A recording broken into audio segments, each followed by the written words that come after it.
So now we're going to look at what skills companies are looking for when they're hiring a new manager or hiring a manager at the various levels.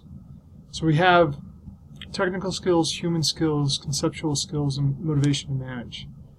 If you notice on our technical skill in this chart, team lead is blue, right? So that's our lowest level of management team, though they're not managers. They need the highest technical skill. As you go up in management, the need to have a height or the technical skill that you need goes down. You actually get this separation from the floor. And there's a lot of engineers in like medical systems, manufacturing companies that start off engineering pieces that we sell to customers. And as they move up in management, they understand what needs to happen and how all that fits together, but they don't need to draw anything. They don't need to do any more of those calculations. They manage other people that do that. So they get more and more removed from that process. Human skills, we say it doesn't matter where you are in the management ladder, you always need human skills. That's probably one of the most important skills to have. Conceptual skills go up the higher you move up.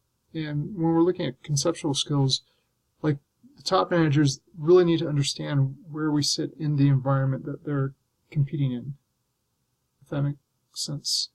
So I'm scanning my environment, I'm saying where do I want to compete?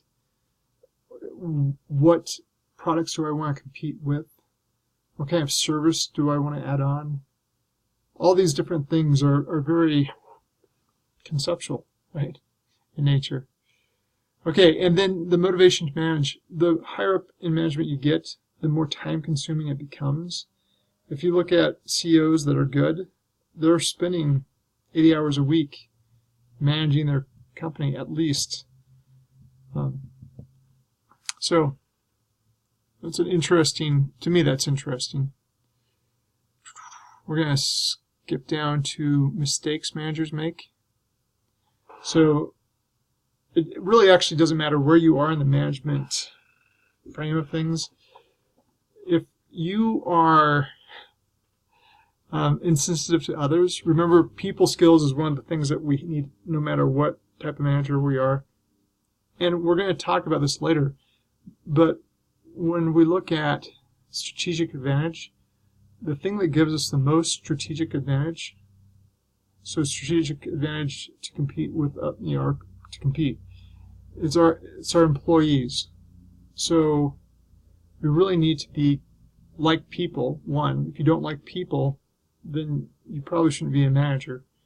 And then two, you need to learn how to interact with people in such a way that they feel empowered and they feel like they can do their job.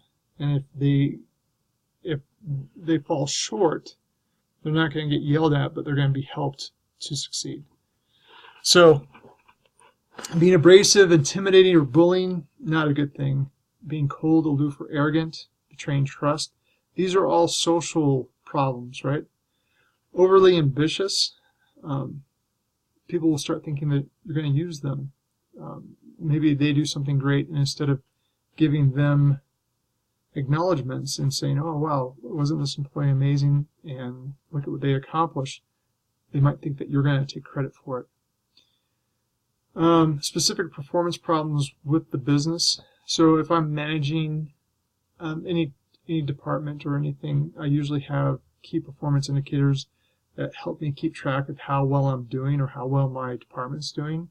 And if I slip on those, or if we make goals that we consistently don't make, those are performance problems, and that can get you demoted. Overmanage or micromanage, where I'm not able to delegate, or if I do delegate, I'm really on them to make sure it gets done well. It shows a lack of trust. And part of that is not having enough confidence in yourself or in your employees to perform well. Unable to staff effectively, work well with your HR people. Think strategically. As you move up, you need to think more and more strategically. Unable to adapt to a boss with different styles. There's a thing called concepts called managing up. We need to figure out or understand, how do we manage our managers? How do we set expectations for them and help them achieve the goals that they're setting? That goes with number 9 too. And over-dependent on advocates or mentors. Again, you need to be confident in yourself and your abilities. Okay. Transition to manager. This is an interesting. Manager's initial expectations, they're going to be the boss, they have this formal authority, they manage tasks, and job is not managing people.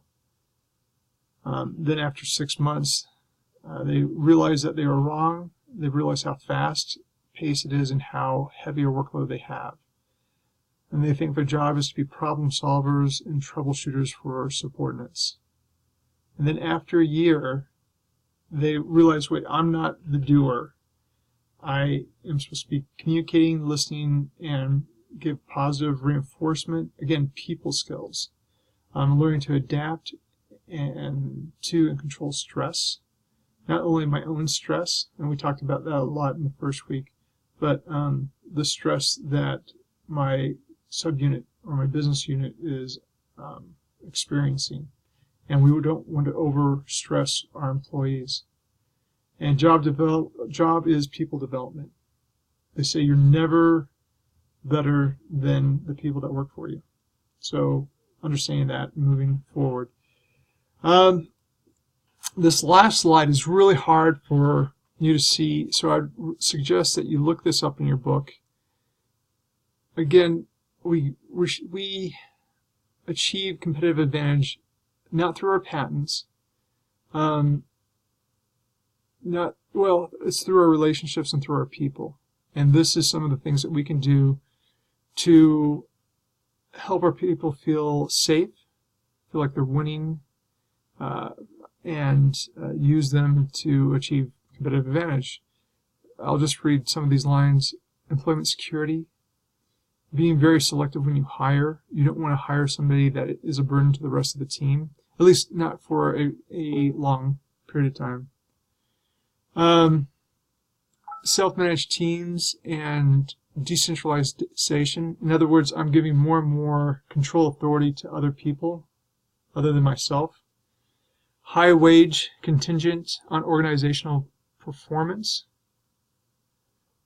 That can be a good thing at times, but I might take issue with it at other times. When we talk about motivation later, what we want is we want people to be well compensated for their job. Bonuses at a certain point really don't help. They hinder performance, and we'll talk about that more later. But we really want to get this idea of money off the table so they can really focus on their job and taking ownership of that. Training and skill development. I always appreciate that in a job where they're taking time and investing in me. Makes me feel like they care, that they feel like I have potential, and they're going to act on that. Reduction of status differences. I think this is important. It goes with motivation again. The more status difference, the bigger the hierarchy we see in an organization. The people who aren't at the top of the hierarchy tend to give up and not work as hard. And then sharing information. And we'll get more into this in the communication chapter. But as managers, you'll find some managers that are just really irritating and want to hoard all the information, or you'll find people who do that. And they think, well, if I'm the source of this information, that's my importance and job safety. And it just messes things up. There's some information we can't share, right? If I am a CFO, I know what what our quarterly reports are going to be, and because of that, I can't buy or sell stock except at certain periods of time. And 6 months before those periods, I say how much I'm going to buy or sell. Regular employees have the right just to buy and sell at liberty. So there's some information that we really can't share, or else we might jeopardize them legally, but everything else, share as fast as you can, and have like a culture where no one feels like they're going to not figure things out, or like we're sideswiped, right, or blindsided. We don't want people to worry about being blindsided, so they can count on me, again, people skills, that I'm going to, if I get information that's relevant to them and their job performance, I'm going to give it to them as quickly as possible. Does that make sense? All right. Now, that's over 10 minutes, which is a long video. Sorry, but that's the end of chapter 1, and now I'll start working on chapter 2.